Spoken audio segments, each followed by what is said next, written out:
Here with me now, CBSN political contributor and Republican strategist Leslie Sanchez, and CBSN political contributor and former campaign manager for John McCain, Rick Davis. Rick, I don't want to beat a dead horse, to use an old cliche. Okay, then we're going to talk about something other than plagiarism. But I'm gonna.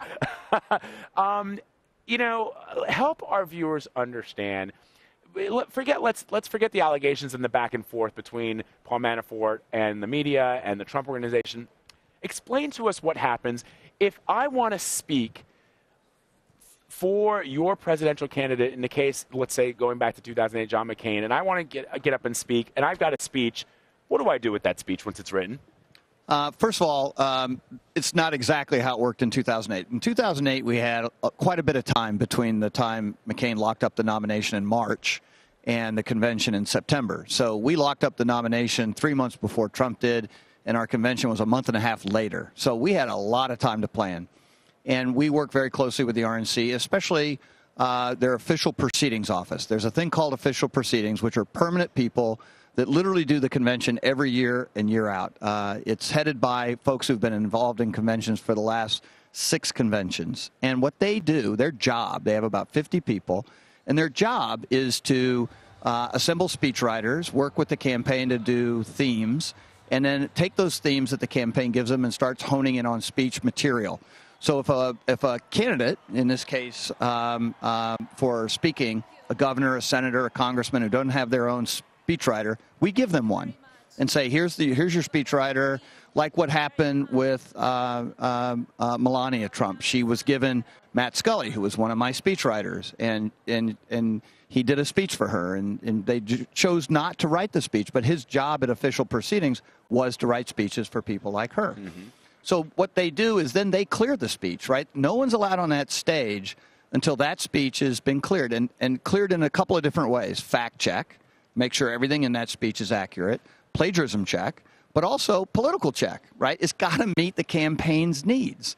In this convention, because it's late, because they didn't have a lot of resources to devote to it, official proceedings have basically been waiting around to know who was going to speak and what was the material they were going to speak on.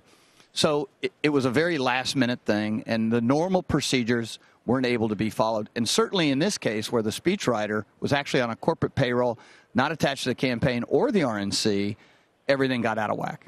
Leslie, so when something like this happens, we are now on day 2 of talking about this. It's probably going to be a topic of discussion for the next couple of days, I assume. The question has to be, does this look to you as a Republican strategist, does it look to you as if they do not have their ducks lined up, to use another cliche, that they just don't, that they're just unorganized, that they lack a discipline that is going to be required to go against the Clinton political machine, which we know is going to spend millions and millions of dollars and is going to have hundreds of staffers on the ground in these different states? You know, I don't know that we're asking the right questions, because normally we would say they're disorganized. They haven't put together the protocols that are required for a national campaign. That's not what we're saying?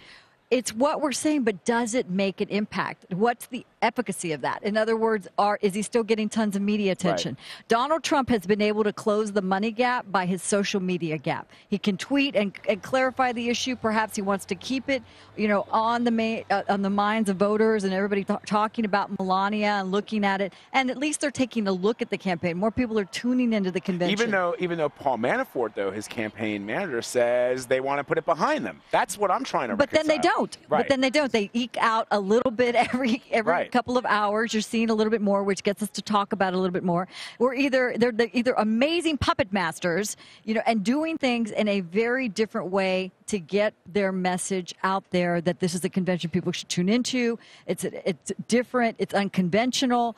That's what I'm saying. Maybe we're looking at the wrong way. We could, as disciplined communicators, as disciplined, having done many different conventions, written many different speeches, this would never be a process that you would want for your candidate or your nominee. Rick, you're sort of looking over here. If anybody could have watched Paul Manafort's interview on CBS the morning after Melania's speech, they would know that this was not a planned strategy.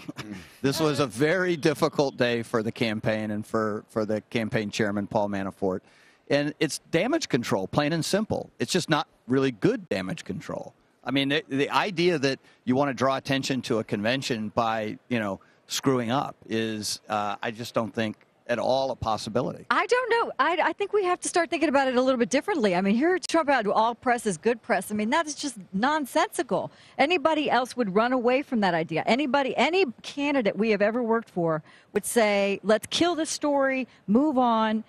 Talk about different things. Tonight's agenda, not only do the surrogates not have talking points about tonight's agenda, everyone is kind of free-flying in terms of what they think it should be. We have some general Leslie, they were marks. trying to run away from it. They stonewall it for 76 hours, and the press was bound and determined to get to the bottom of what the facts were. And they weren't willing or ready to divulge the facts until this letter came out. Now the facts are out. Now we know what happened. Plagiarism occurred. It occurred at a staff level for someone who doesn't even work for the campaign. It's the perfect scenario. It's a great ending to this story. And I think, now the story should have been. But again, when you choose the wrong path and you have to deal with damage control, self-inflicted, this is what happens. But these are all self-inflicted. If you go back to Iowa when he decided not to go to the Republican debate, he has his own fundraiser. Yeah, but there's a difference between self-inflicted and strategy. Yeah. It wasn't True. like, hey, let's inflict wounds upon ourselves. No, I'm not going to dispute that, but they don't. Sun Tzu, the Art of War, says when you're doing that as your enemy, get out of the way. No, very, very true. But the point is, what damage does this have on the campaign and the nominee? That's ultimately, he's just became the nominee when everyone thought he wouldn't because of the gaps and doing all of the mistakes. The one thing I would remind everybody of is that Donald Trump is the least popular presidential candidate in history since polling began. So all this stuff does have a cost. And Hillary Clinton is also worse. Yeah, but we're not talking about her today. She'll get her turn next week. Just to be clear, though, that her own favorables are also very, very high. It's not like this stuff's working for either one of these. No, absolutely. And I put on my Wall Street hat this morning. I spent a couple of years on the street before I became a reporter, and I just thought to myself, look, if Donald Trump, a lot of the reasons why people admire Donald Trump is that he's a great businessman, right? That's the message that they've been going out there to their supporters. And if you've gotten this far, you've gotten more votes than any other Republican candidate, you're going to say, why do I want to spend the kind of money that Hillary Clinton is going to spend? Look how far I've gotten already. Good strategy, bad strategy? It's his strategy. No one else could have that strategy. I think Rick and I would agree on that. Of course you wouldn't, let a story eke out like this. Of course you would put people to check for plagiarism. All right. No, let's not do that. All right, let's talk about something else. There was a story in the New York Times this morning about the vetting process that was happening with the Trump campaign and the vice presidential pick. John Kasich's people spoke to the New York Times, and they said that the campaign approached them.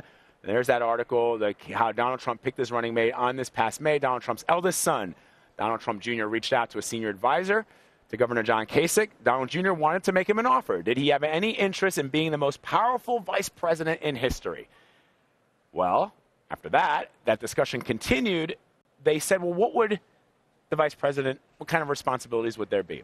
And Donald Trump said he would be responsible for, the Donald Trump campaign said he'd be responsible for domestic and foreign policy. And then they said, well, what would the president do? And he said, make America great again. That's the story from the New York Times. Well, just moments ago, you see 2:48 p.m., Donald Trump tweeted that he himself was never asked by me to be vice president. Just arrived in Cleveland, will be a great 2 days. I mean, I don't know. I can't even figure out what the question to ask could be because the Kasich campaign, would they make something up like this? Okay. Consistently, for at least 2 days, it's the state of denial is what we're in. So we deny that there's plagiarism. Now we're going to deny that ever happened. And it's working. I don't know. I mean, actually, his tweet's pretty crafty. It says he didn't talk to Kasich and offer him a deal. Right? I mean, there may be another Donald Trump Jr. that might have had that conversation. Right. Well, the article does say it was Donald Trump Jr. It doesn't say it was Donald Trump. Yeah, so, I mean, both may be factually correct and inconsistent at the same time. Look, I think the entire Governor Kasich situation is a horrible distraction to this convention.